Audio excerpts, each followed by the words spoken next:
구독, 좋아요, 알림 설정.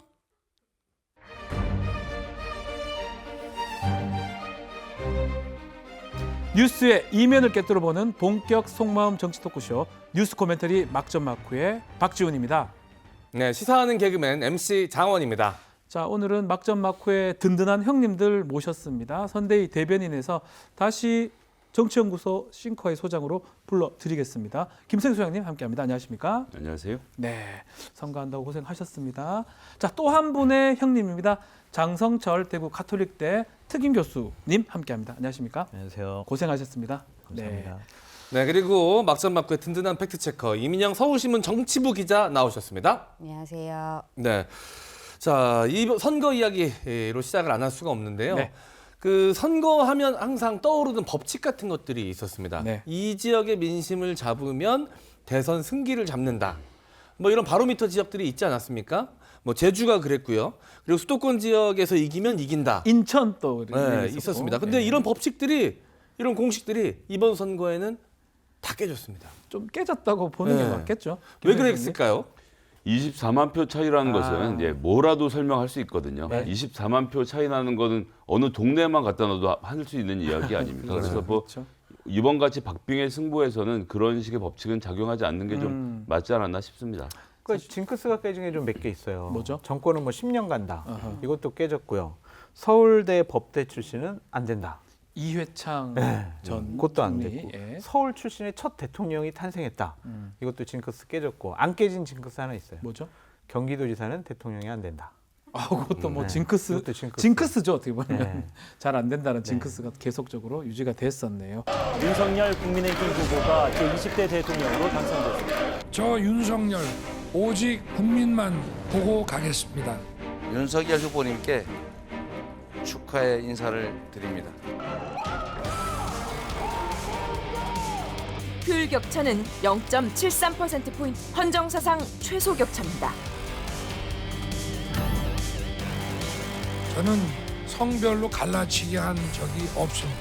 젊은 여성들에게 좀 더 소프트하게 접근하는 노력은 좀 부족하지 않았는가. 소위 말하는 내로남불이라든가 쌈탓하는 거라든가 민주당이 갖고 있는 잘못이라고 생각됩니다. 경기 윤석열 45.9, 이재명 50.8, 인천 이재명 49.6, 윤석열 45.6.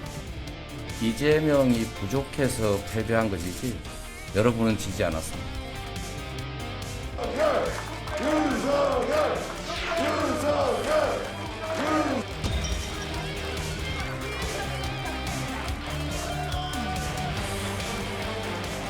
네, 자 20대 대통령 선거 윤석열 후보가 당선됐습니다.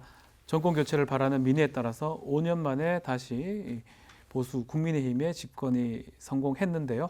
하지만 유례없는 초박빙 승부입니다. 그래서 후폭풍도 만만치 않을 것 같습니다. 정치권은 이런 민심 어떻게 받아들여야 할지 짚어보겠습니다. 자, 1%도 아니고 0.7%포인트 오차범위 내로 윤석열 후보가 당선이 됐는데요. 48.56% 대 47.83%. 국민의힘 윤석열, 더불어민주당 이재명 두 후보가 얻은 득표율 격차는 0.73%포인트였습니다. 불과 24만 7,077표, 헌정사상 최소 격차입니다. 초박빙입니다. 이제 초박빙.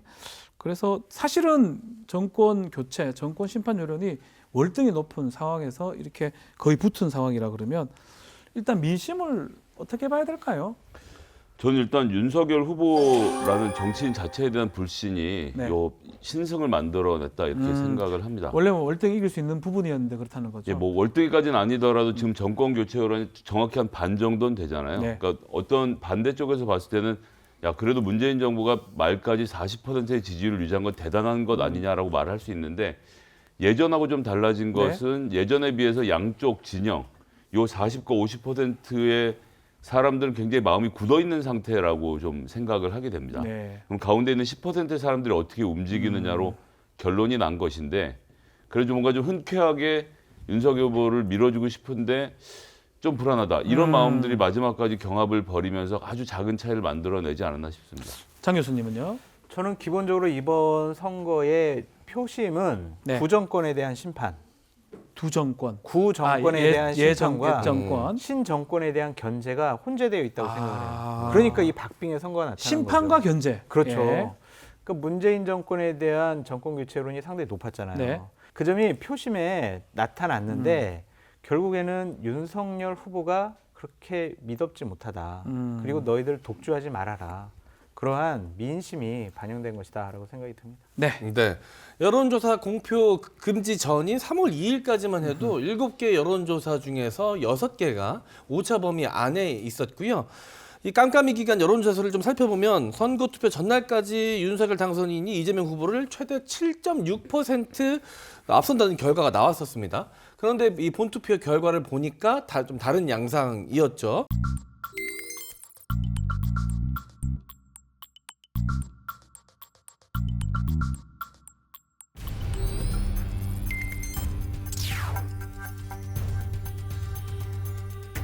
왜 이런 결과가 나온 걸까요? 깜깜이 기간에 도대체 어떤 게 가장 큰 영향을 줬을까요? 뭘까요, 임영 기자님? 일단 정치권에서 보시기엔 좀 단일화 역풍이 제일 컸던 것 같아요. 그 호남에서 보면은 이재명 후보가 광주에서 84.8% 얻었거든요. 이게 사실상 안철수 후보에게 갈 표가 윤석열에게 넘어가지 않고 이재명에게 넘어간 것으로 보이는 네. 형향이 있고요.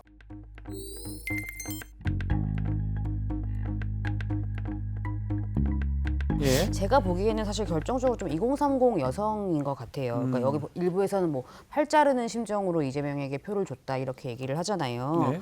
이 여성들이 보기에는 윤석열 후보나 이준석 대표의 과도한 갈라치기, 어떤 측면에서 봤을 때는 약간 2030 여성을 무시한다 이런 게 좀 아무래도 2030 여성들을 결집하게 만들지 않았나 그렇게 보입니다. 김성애 소장님도 한번 의견 주시겠습니까? 좀 같은 의견인데 일단 여성들의 전화 결집. 면접이 이번 선거에서 매우 정확했다라는 것이 또 반증이 됐고요. 네. 그리고 여성층은 그러니까 이동을 했다기보다는 기권층으로 나가 있던 사람들이 아하. 투표를 하기로 마음 먹은 것 이게 소위 말하는 이 알려지지 않은 요 딱 일주일 기간 동안에 투표 의향이 여성층이 계속 증가를 해요. 투표를 해야 되겠다로 마음을 바꿨고 이분들이 아마 지지할 때 이재명 후보를 했을 가능성이 높은데 이건 좀 일시적인 지지라고 봅니다. 일단 이번에는 어떻게든 두굴 막아놓고라는 심정으로 투표를 하신 것이기 때문에 또 앞으로 어떻게 진전이 될지는 이 이후에 민주당이 어떻게 활동하느냐에 달려 있을 것 같습니다. 20대, 30대 여성이 일시적으로 지지했지만 앞으로 영원히 지지할 건 아니다. 아직 알 수 없다. 그렇게 짚어주셨네요. 두 분의 분석에 동의하고요. 동의하고요. 저는 예. 이준석 대표와 국민의힘의 오만과 자만도 역풍을 불러 일으켜 왔다라고 아. 생각합니다. 예. 10% 차이로 이깁니다라고 이준석 대표가 매번 계속해서 얘기를 한 부분에 대한 거부감이 좀 있었던 것 같고요. 예를 들면 또 호남에서 우리 30% 넘어서 35% 받을 거예요. 이것도 호남민들에게는 상당히 참 왜 저럴까 그런 생각을 줬을 것 같다는 생각이 들고 불쾌감. 네. 네. 또 하나는 이런 게 있는 것 같아요. 그러니까 윤석열 후보가 운이 좋은데 3월 4일, 5일에 있었던 사전투표 때 확진자에 대한 선거관리위원회의 관리 부실 이것만 없었어도 아마 선거 결과가 달라질 수도 있지 않았을까라는 생각이 들어요. 그렇죠. 그것 때문에 거의 1% 이상 날아갔다고 많은 분들이 분석을 하던데 결국에는 선관위원회의 잘못된 것은 집권 여당한테 부담이 될 수밖에 없거든요. 그러한 부분에 대해서도 상대 국민들이 좀 분노했다? 아니면 아 이거 집권 여당 못 믿겠다? 저 친구들 또 장난칠 수 있겠네? 그런 생각을 한 것 같습니다. 자, 말씀처럼 우상호 본부장이 선거 막바지에 뭐 2030 여성들 집결하고 있고 수도권, 서울 특히 민심이 좋아지기 때문에 한 1.5% 차이로 이길 것이다라고 예상을 했는데 결국은 패배를 했습니다. 자, 이상민 의원은 내로남불하고 자꾸 남을 탓하는 민주당의 고질적인 잘못이 있다라면서 이 쇄신의 노력에도 하지 않았다 뭐 이런 얘기를 좀 비판을 했는데 소위 말하는 내로남불이라든가 남탓하는 거라든가 민주당이 갖고 있는 잘못이라고 생각됩니다. 개선하고자 했지만 국민의 기대에 부응하게끔 그런 쇄신 노력은 아직 이루지 못했다라고 평가를 받은 것 같습니다.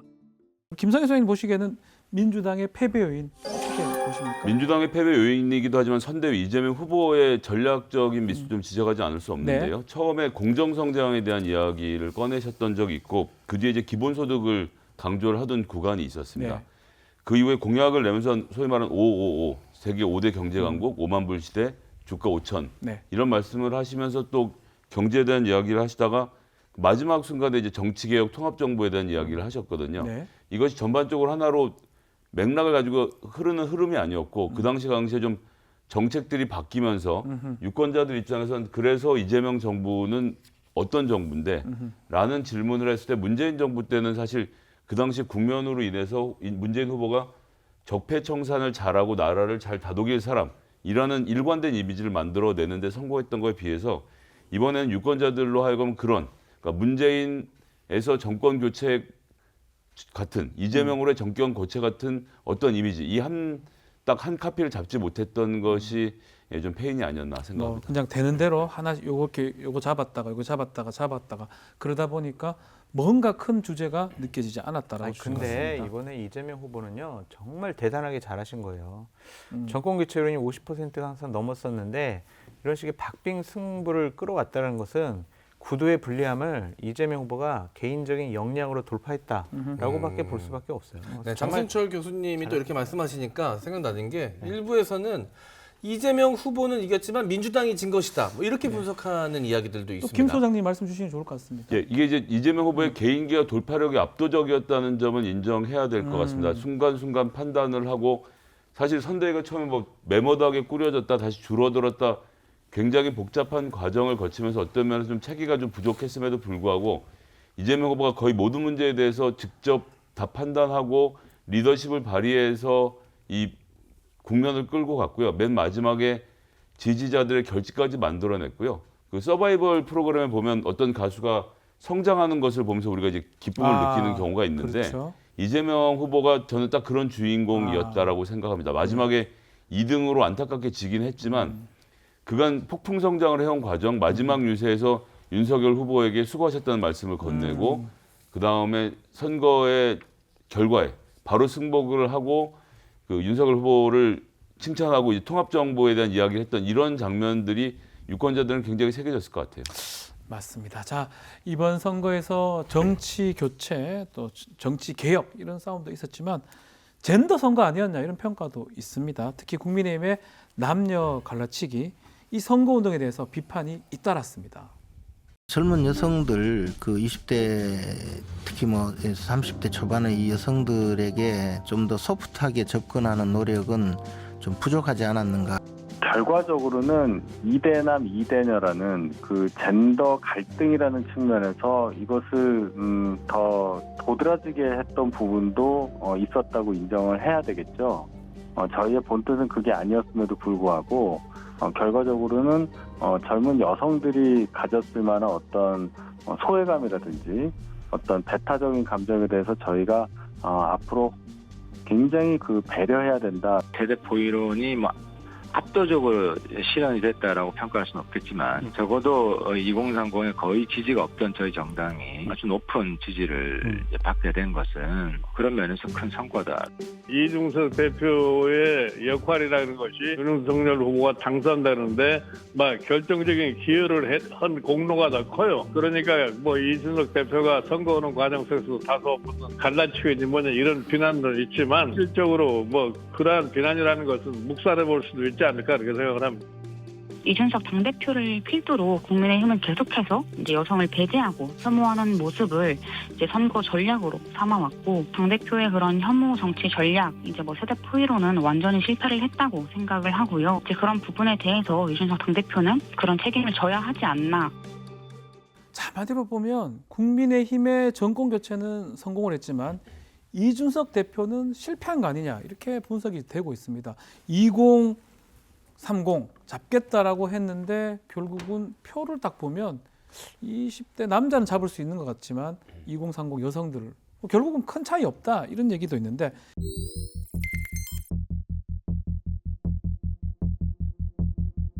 이른바 이준석 대표의 세대 포이론 이거를 어떻게 평가를 해야 될 것 같습니까? 사실 박근혜 정부 때와 비교해 보면 박근혜 후보의 선거 시절과 비교해 보면 문재인 박근혜 대결에서 20대 남성 여성에서 받았던 표보다 이번 선거에서 둘 다 더 받았습니다. 그렇죠. 여성도 더 많이 받았고요.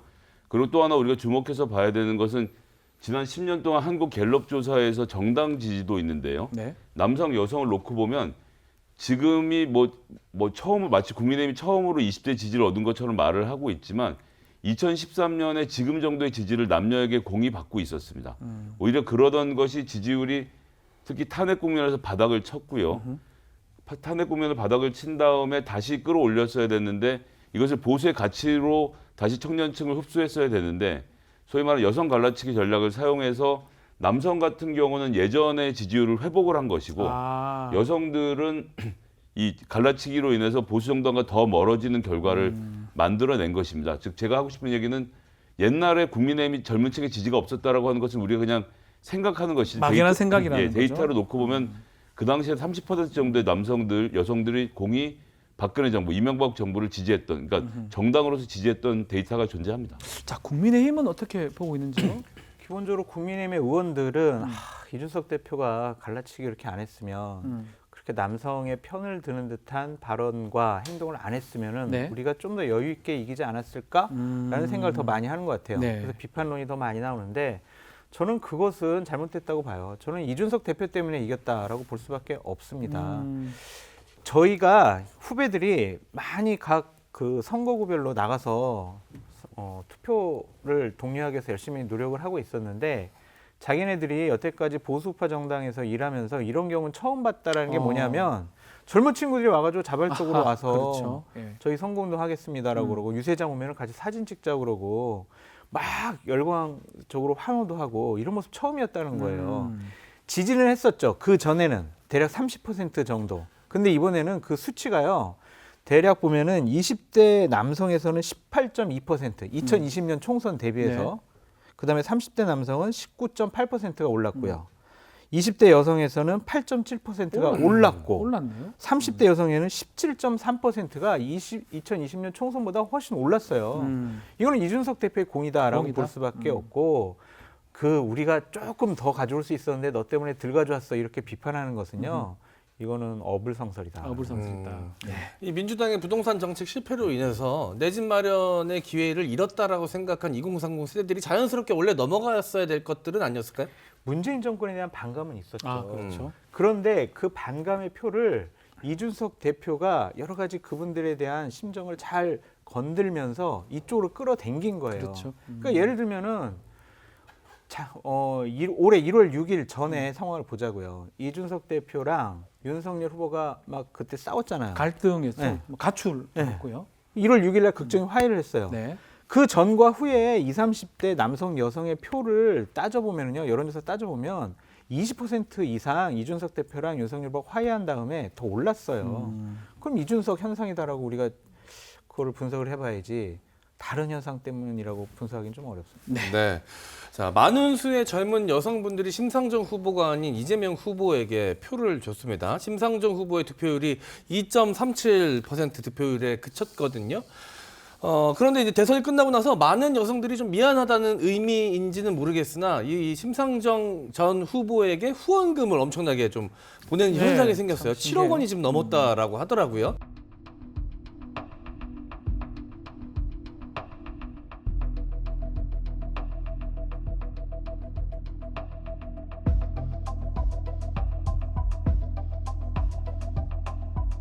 그 얘기는 그 투표에서 심상정에게 줄 표를 이재명에게 일단 주었다 이렇게 봐도 되는 겁니까?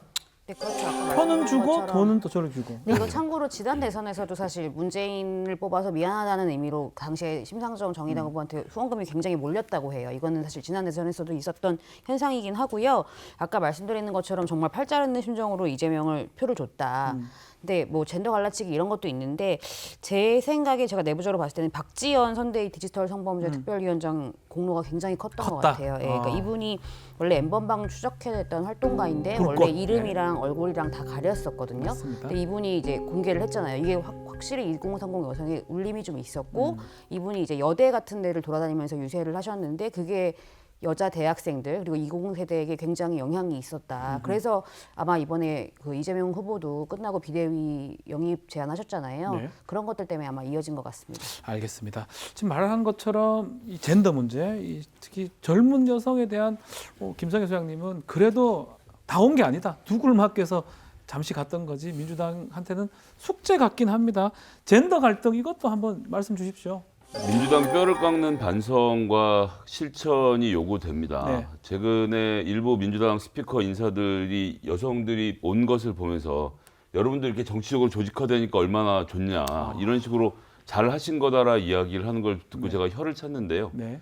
불과 2, 3년 전만 해도 20대 여성의 70%, 60%가 민주당을 지지했었거든요.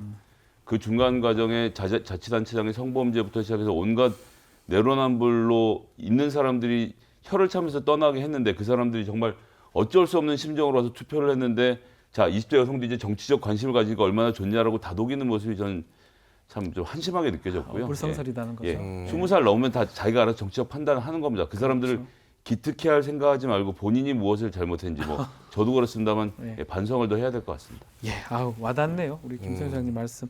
근데 요것도 하나 짚어보죠. 여가부 폐지하기로 공약했잖아요. 그리고 지금 뭐 윤석열 당선자는 뭐 갈라치기 하는 의도는 없다라고 하는데 남녀 갈라치기 아니냐는 지적도 있는데 이건 어떻게 생각하시는지. 현재 입장은 여성가족부 폐지 방침 그리고 국가와 사회를 위해서 하는 일이라고 생각해 주시기 바랍니다.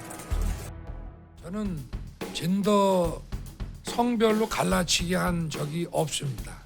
개별적인 불공정 사안들에 대해서 국가가 관심을 가지고 강력하게 보호하고 대응하는 것이 중요하다는 생각을 쭉 가져왔습니다. 이것이 선거 과정에서는 그런 식으로 오해도 받고 공격도 받았습니다만은 남녀의 성별을 갈라치기 할 이유가 뭐가 있겠습니까? 앞으로 이제 이 선거 관련해서 남녀 갈등은 계속 이렇게 얘기가 나올 수도 있을 것 같고 어떻게 봉합을 해야 됩니까? 그러니까 지도자는요 갈등을 부추겨서는 절대 안 되겠죠. 예, 네. 갈라치기해서도 안 되고요. 막 그럴 만한 뭐 세대, 뭐 성별로 그렇게 갈등으로 벌어지려고 하면 그것을 봉합하는 게 정치인의 할 일이다라고 말씀을 드리고 여성가족부를 폐지한다는 공약을 내세웠잖아요. 네. 그거는 폐지는 될 것 같아요. 그걸 또 확대 개편해가지고 양성평등부 이렇게 해도 안 할 것 같아요. 그냥 각 부서에 기본적으로 여성과 관련된 여러 정책들을 놓는 부서를 새로 신설을 해서 그런 식으로 처리할 것 같다라는 좀 생각이 들고요. 일단은 그 민주당의 이제 협조를 많이 받아야 될 것 같은데 네. 정부 조직 개편이라든지 여성부와 관련된 법안들이 있거든요. 그럼 여성가족부 폐지가 되면은 이 법안들을 어떻게 할 것인가도 민주당과 논의하고 상의를 해야 돼요. 그렇죠. 그러니까 이거 협치를 안 하면은 정부 조직 개편조차 안 되는 거예요.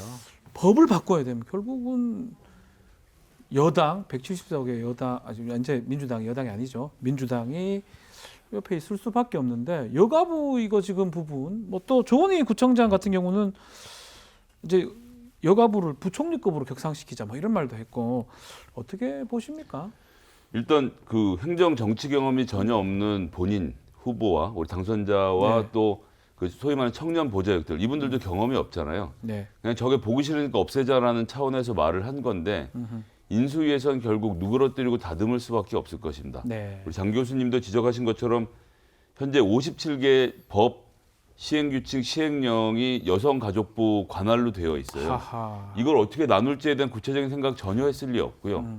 또 중요하게는 여성가족부의 주요한 역할 중에 하나가 각 부처에서 하고 있는 여성 정책을 총괄해서 회의 테이블을 만들고 조정하는 역할이었거든요. 네. 차라리 유승민 후보가 2017년에 여가부 폐지를 얘기하면서 대통령 직할로 양성평등위원회를 구성하겠다. 이런 정도 이제 밑그림은 그려놓고 시작을 했어야 됐는데 선거하는 날까지 그래서 여가부 폐지의 대안이 뭐냐는 질문에 그건 나중에 인수위 만들면 논의해보겠다라는 무책임한 답변을 했던 국민의힘이 과연 어떤 대책을 내놓을지 좀 이 문제는 전 팔짱을 끼고 지켜볼 생각입니다. 요거는 좀 심각할 수 있다 이 말씀이 되는 거네요. 그냥 무작정 폐지를 하고 싶겠지만 되지 않을 것이고요. 왜냐 57개 법률을 없앨 수는 없는 거니까요. 그렇죠. 그리고 근데 무작정 폐지로 가면 네. 시작부터 많은 시민사회로부터의 반발과 원성을 사게 될 것이 눈에 뻔합니다.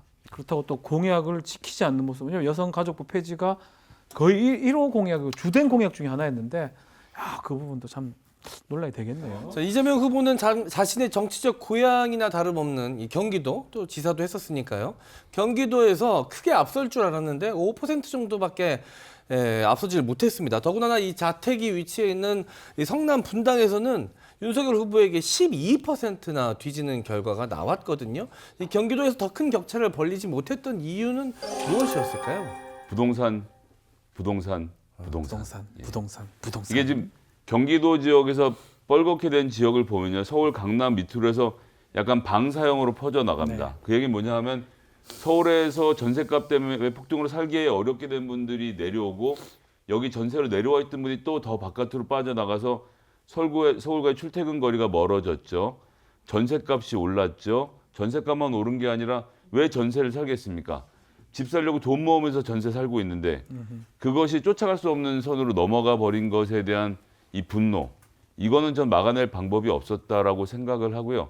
지금 집값이 올랐으니까 국민의힘 찍었다 이렇게 생각하시지만 제가 보기엔 많은 세입자분들께서 네.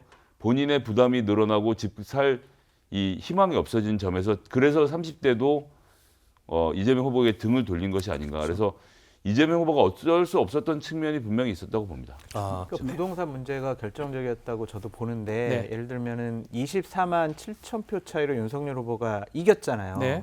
근데 강남 3구에서 네. 윤석열 후보가 이재명 후보를 이긴 표차가 28만 표. 그러니까 강남이 이긴 거네. 강남 3구가 이긴 강남 거네요. 네, 그렇게 볼 수 있겠네요. 자, 지금 말했던 뭐 또 지역구도 얘기도 좀 해야 될 것 같습니다. 이재명 후보는 호남에서 많이 받았고요. 윤석열 후보는 또 부울경 아니면 대구 지역에서 상당히 좀 선전하는 모양새인데 조금 다른 것도 있어요. 이재명 후보도 좀 울산 같은 데서 잘 많이 받았던 걸로 지금 보이고 또 윤석열 후보도 광주에서 특히 남구에서는 한 40% 가까운 득표율을 얻었거든요. 이게 지역 구도가 좀 깨졌다고 볼 수 있습니까? 어떻습니까? 지역 구도는 여전히 했는데 그대로인데. 그렇다고 해서 이제 무의미하다고 보기는 어려운 게 말씀하신 네. 것처럼 윤석열 후보가 전북에서 14.44, 그러니까 보수 정당 후보로 가장 높은 득표율 기록했었고요. 네. 그 전에 높아봤자 이제 박근혜 후보가 전북 10.46 그리고 노태우 후보가 14.13이었는데 이걸 다 기록을 깼어요. 그러니까는 뭐 의미 있다고 볼 수 있고 이재명 후보도 이제 고향 TK에서 목표는 안 됐지만 이제 안동이죠. 본인의 고향이기도 했고 6.4 이전 공약을 냈던 안동에서는 29.13 얻어가지고 의미 있는 수치를 얻었고요. 네. 특히 PK에서 좀 민주당이 아마 주목을 할 것 같은데 그 울산에서 40.79%인데요. 이게 민주당 후보가 PK에서 40% 득표한 건 처음이라고 하더라고요. 네. 그래서 다음 지선에 또 좀 이런 경향이 이어질지 다들 관심을 지켜보고 있습니다. 네, 자 지역구도 얘기도 좀 했고요. 자 어쨌든 간에 역대 최소 표차로 당선된 윤석열 당선자 절반의 국민을 또 안고 가는 게 가제로 지금 남아 있는데요. 정치 신인입니다. 정말 정치 신인입니다. 뭐 다른 정치를 해보지 않고 하여튼 좀 선거에 지금 와서 정치 신인이 된 윤석열 당선자 어떻게 이걸 해나갈까요? 검찰을 이용한 사정 정국, 대민주당과 협치 이렇게 두 가지 옵션이 주어져 있다고 선택선이 생각합니다. 있다. 예. 윤석열 당선자가 지금 책상 위에 뿅망치가 하나 있는 거예요. 예. 검찰이란 뿅망치죠. 이걸로 상대방을 뿅 치면 상대방이 이틀 동안 말을 할 수가 없습니다. 토론하고 협상하는 과정에서 수없이 망치를 들고 싶은 유혹을 느낄 거예요. 네. 도저히 토론이 안 된다. 아하. 대화가 안 된다. 왜 저렇게 목리를 부리냐. 이걸로 한 대 때렸으면 좋겠다는 생각을 할 텐데 때리면 상대방의 입을 막을 수는 있지만 이 협상 모든 과정이 지금 생중계가 되고 있다는 점을 고려를 해야 됩니다. 그럴 경우에 그런 무리한 행동을 했을 경우에 그것이 가져올 반대급부를 생각하면 그리고 지금 민주당의 의석수를 생각하면 지금 윤석열 후보가 던질 수 있는 건 이런 게 있죠. 민주당이 절대 반대할 수 없는 국민들이 원하는 정책을 민주당에게 하라고 던지는 겁니다. 반대할 수 없는 정책을 던졌는데 민주당이 다만 윤석열 정부 초기의 활동을 방해하기 위해서 거기에 목리를 부린다? 국민들의 원성이 바로 민주당으로 돌아가게 될 것이고 이것이 2024년에 있을 본인 선거들, 이 당장 2022년에는 지방자치 선거에 영향을 미칠 것이기 때문에 6월 1일 있어요. 그렇죠. 네. 민주당이 동의할 수밖에 없는 그 묘수를 던지는 것 이것이 전 윤석열 당선자가 지금 꼭 한번 고려해 보셔야 되는 일이라 생각합니다. 네. 절반에 가까운 득표율을 얻은 이재명 후보입니다. 민주당 대선 후보들 중에서 가장 높은 표수를 받은 후보가 되었는데요. 비록 패했지만 대선에서 보여준 이재명 후보의 모습 어떻게 평가를 하십니까? 전국적인 인물로 거듭났죠. 그다음에 재기의 발판을 마련했다라고 볼 수밖에 없습니다. 구도가 분리했는데도 불구하고 이 정도까지 선전할 줄은 저는 몰랐어요. 정말 이것은 이재명 후보의 개인적인 역량이 아니면 해석이 안 돼요. 그래서 이번에 정말 대단한 일을 하셨다. 향후에 보다 더 큰 정치를 할 수 있도록 여러 가지 좀 개인적인 흠결이라든지 아니면 지난 시절에 잘못 같은 것들을 어느 정도 좀 떨쳐버렸다.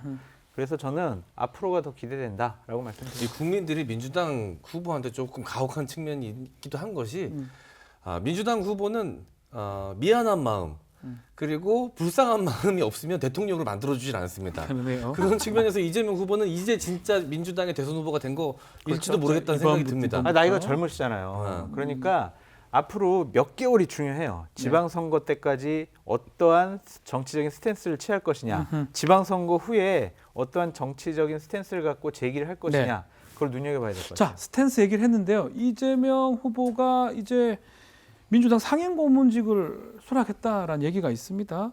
어떤 역할을 하게 되는 겁니까? 민주당 현재 상임고문 명단을 보면은 이해찬, 추미애, 이낙연, 정세균 다 당대표 거친 뭐 국회의장까지 하신 뭐 이런 대단한 분들이시거든요. 그러니까 이재명 후보가 사실 국회의원 경험이 없어서 당내 기반이 다 약하다고 하잖아요. 그래서 이거를 조금 기반을 갖추게 되는 의미가 있고요. 당장 상임고문으로서 무슨 일을 하시지는 않겠지만 일단 상징적 의미가 있고 이번에 뭐 비대위원장이나 아니면 지선에서 역할을 해달라는 당내 요구가 많거든요. 그래서 여기에 대해서 조금 이재명 후보가 고심하지 않을까. 자, 김생수 장님. 서울시장 얘기도 나오고 있고요. 당권 도전 얘기도 나오고 있습니다. 가능성이 있는 겁니까?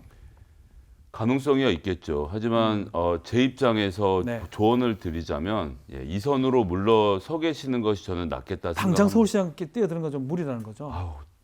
한숨 쉬셨어요 지금.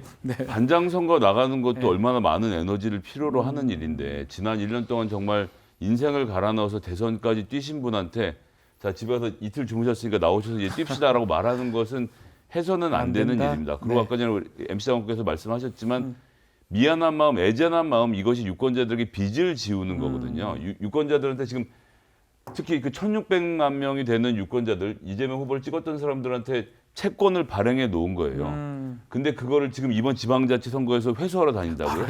야, 그 이자가 안 나옵니다. 그러면 지금은 그냥 머물고 계시면서 사람들의 애잔하고 미안한 마음을 자꾸 몽글몽글 키우시는 것이 저는 더 나은 길이라고 생각합니다. 당대표는요 그러면? 당대표도 마찬가지인 거죠. 지금 당장 그래서 내가 당권을 장악하겠다는 시나리오로 가시는 게 저는 정치적 미래를 좀 멀리 보고 생각하면 이분은 어쨌거나 호흡상으로는 다음번 대권 도전을 하실 것으로 저희가 생각한다면 저는 의회로 진출하시는 거 뭐 이런 정도로 소소하게 할 수 있지만 그 이상 활동들은 지금 당장은 좀 고려하지 않는 게 좋지 않을까. 좋을 것이다. 개인적 한 가지만 조언입니다. 말씀드리면 다음번 2년 후에 있을 총선 공천권을 가지는 당대표는 꼭 하셔야 된다는 생각이 있어요. 그래야 이 당 그리고 국회 내에서의 우군을 많이 만들 수가 있고 그 힘을 갖고 다음번에 대선에 도전할 수가 있다. 그래서 저는 당대표 하셔야 된다고 생각합니다. 뭐 이거는 누구 말소리 될지 선택의 모르겠네요. 문제이긴 한데 그것에 대한 반론을 잠깐만 드리면 짧게요. 180여 석 되는 민주 진영의 의석 지금 최대치라고 보거든요. 이재명 당대표가 다음번 총선을 어떻게 끌고 갈지 모르겠지만 이번보다 의석수가 적어지면 정치적 책임도 이재명 당대표의 몫이 된다. 만약 당대표로 나오실 경우에는 그것도 좀 같이 보셔야 될 것 같습니다. 알겠습니다. 자, 대선 결과 또 앞으로 향후 전망까지 해봤는데요. 자, 중요한 코너죠. 장원의 한수 코너 또 쉬어갈 수가 없습니다. 중요한 코너라니요. 들어봅시다. 장원의 한수 부탁드립니다. 0.7% 차이입니다. 적금도 0.7% 이자 준다 그러면 아무도 가입 안 할 겁니다. 차라리 원금으로 다른 거 하려고 하겠죠. 좀 더 매력적인 상품이 되시기를 진심으로 바라겠습니다. 알겠습니다. 네, 유튜브 구독, 좋아요, 알림 설정 부탁드리겠습니다. OBS